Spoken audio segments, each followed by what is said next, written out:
The tomes of Septon Eustace tell us that a strange euphoria took hold of King's Landing in the days after Aegon II's downfall. Mushroom simply says half the city was drunk. The corpse of King Aegon II was consigned to the flames, in the hopes that all the ills and hatred of his reign might be burned away with it. Thousands climbed Aegon's high hill to hear Prince Aegon the Younger proclaim that peace was at hand, and that the dance of the dragons was almost at an end.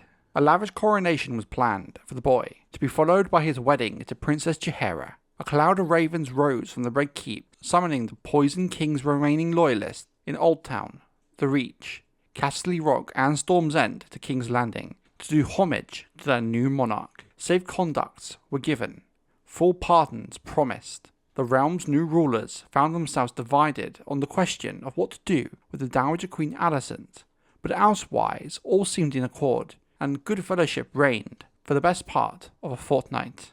It would become to be known as the False Dawn, a phrase coined by Grand Maester Munkin in his true telling. A heady time, no doubt, but short-lived, for when Lord Cregan Stark arrived before King's Landing with his Northmen, the frolics ended, and the happy plans came crashing down. The Lord of Winterfell was 23, only a few years older than the Lords of Raventry and Riverrun. Yet Stark was a man, and they were boys. All those who saw them together seemed to sense. The lads seemed to shrink in his presence, Mushroom says. Whenever the Wolf of the North stalked into the room, Bloody Ben would recall that he was but 3 and 10, whilst Lord Tully and his brothers blustered and stammered and flushed red as their hair. King's Landing had welcomed the riverlords and their men with feasts and flowers. Not so much Northmen. There were more of them, for a start, a host twice as large as the lads had led, and with a fearsome repute. In their mail shirts and shaggy fur cloaks, their features hidden beneath thick tangles of beards, they swagger through the city like so many armoured bears, says Mushroom. Most of what King's Landing knew of the Northmen they had learned from Sir Merrick Manderley and his brother Sir Torren. Courtly men, well-spoken, handsomely clad, well-disciplined, and godly. The Winterfell men did not even honour the true gods. Septon Eustace notes with horror. They scorned the Seven, ignored the feast days, mocked the holy book, swore no reverence to septons or sceptres, and worshipped trees. 2 years before, Cregan Stark had made a promise, Prince Jaehaerys Velaryon. Now he had come to make good his pledge. Though Jace and his queen mother were both dead, the North remembers, Lord Stark declared, when Prince Aegon, Lord Corlys, and the lads bid him welcome. You come too late, my lord, the sea snake told him, for the war is done, and the king is dead. Septon Eustace, who stood witness to the meeting, tells us that the Lord of Winterfell gazed upon the old Lord of the Tide with eyes as grey and cold as a winter storm, and he said, by whose hand and at whose word I wonder, for the savage had come for blood and battle, and we would all learn shortly, to our sorrow. The good Septon was not wrong.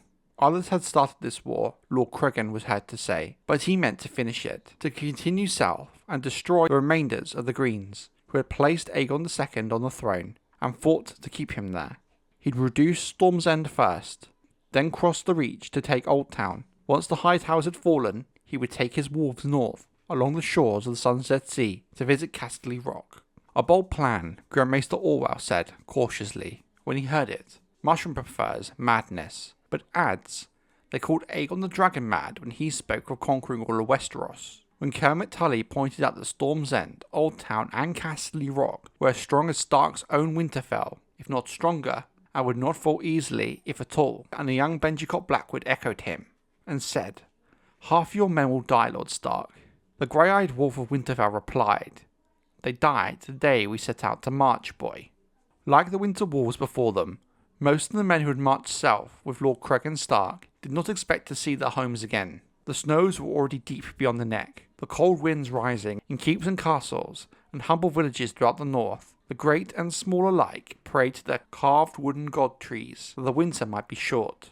Those with fewer mouths to feed fared better in the dark days. So it had long been custom in the north for old men, younger sons, the unwanted, the childless, the homeless, and the hopeless to leave hearth and home when the first snows fell, so that their kin might live to see another spring. Victory was secondary to men of these winter armies. They marched for glory, adventure, plunder, and most of all a worthy death.